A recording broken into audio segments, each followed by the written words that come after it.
오늘날 그리스도인은 하나님의 이름을 부를 때 여호와 하나님 이렇게 부르지 않습니까? 그런가 하면 야훼 하나님 이렇게 부르기도 합니다. 그런데 사실은 고대 히브리 사람들은 하나님의 이름을 아예 부르지도 않았었습니다. 왜냐하면 행여 하나님의 이름을 부르다가 하나님의 이름을 망령되이 부를 수 있다라고 하는 염려 때문에 그랬어요. 그러니까 얼마나 하나님을 두려워하고 하나님을 조심했는가라고 하는 것을 알 수가 있겠죠. 그래서 조심스럽고 두려웠기 때문인데 대신 그 이름을 야훼 하나님 아니면 엘로힘 혹은 여호와 이렇게 부르지 않고 아도나이라고 대체해서 불렀어요. 아도나이라고 하는 말은 그냥 나의 주라고 하는 뜻입니다. 나의 주님. 그 하나님의 이름을 부르지 않고 그냥 나의 주님 이렇게 불렀던 거예요. 하나님의 이름을 여호와로 부르든 혹은 야훼로 부르든 아니면 그것보다 더 중요한 것이 있는데 그것은 하나님의 이름을 부르는 것도 중요하지만 내 이름 속에 하나님의 이름이 있다라고 하는 것을 깨닫는 것이 중요합니다. 10계명 중에 세 번째 계명에는 여호와는 그의 이름을 망령되이 부르는 자를 죄 없다 하지 아니하리라 라고 하는 강력한 경고가 붙어 있는데 사실 거룩한 이름은 하나님의 이름이 거룩합니다. 이건 굉장히 당연하다고 생각하죠. 그런데 사실은 하나님의 이름이 거룩한 것만큼 성도라고 하는 이름 또한 거룩하게 구별된 것임을 반드시 기억해야 됩니다. 그래서 그 성도들은 살아가는 삶이 하나님께 영광이 되어야 되는 것이라 그래서 성도라는 이름에 합당한 삶을 살아내는 것이 사명이고 책임이기 때문에 그런 겁니다. 그래서 함부로 세상처럼 살면 안 되게 구별된 사람들이 성도라고 하는 이름을 갖고 있는 하나님 나라의 백성들인 줄로 믿습니다.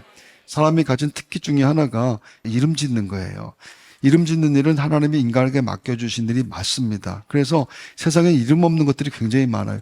다 이름은 사람이 짓는 거예요. 사람들은 자기 자녀들의 이름을 지어주는 것뿐만 아니라 세상에 존재하는 모든 것들의 이름을 열심히 짓는데 그래서 우주의 새로운 행성 같은 것들도 처음 발견한 사람이 그 사람 이름 짓는 거예요. 전도서의 저자 역시 이름과 존재를 같은 것으로 여겼습니다. 그래서 전도서 6장 10절에 보면은 이미 있는 것은 무엇이든지 오래전부터 그의 이름이 이미 불린 바 되었으며 사람이 무엇인지도 이미 안 바 되었으니 이렇게 말해요. 이 말씀은 우리에게 적용해 보면은 우리는 이미 세상에서 그리스도인이라고 하는 이름으로 불리며 그렇게 안 바 되었다 이런 뜻입니다. 그래서 그리스도인이라고 하는 이름은 안디옥 교회 성도들이 그리스도를 알지 못하는 주변 사람들로부터 얻은 이름이에요. 이 이름은 안디옥 시민들이 그리스도만을 생각하고 또 그리스도만을 위하여 일하며 그리스도를 존귀케 하며 언제나 그리스도를 나타내는 그리스도 중심의 삶을 살고 있는 사람들. 쟤들은 그리스도밖에 몰라. 쟤들은 그리스도를 위해서만 일해. 쟤들은 그리스도만 생각해 그리스도만을 존귀하게 하는 그래서 그들을 그리스도인이라고 그렇게 사람들이 이름을 붙여준 거예요. 안디옥 성도들은 세상 사람들의 눈에 오직 예수밖에 모르는 사람들이었어요. 그들은 교회뿐만 아니라 살아가는 모든 곳에서 예배하듯 정직하고 성실하며 친절하고 넉넉합니다. 행복합니다. 살아가는 삶에 계속 예수의 그리스도가 나타나는 것이라 여러분 성도라는 이름은 거룩한 것입니다.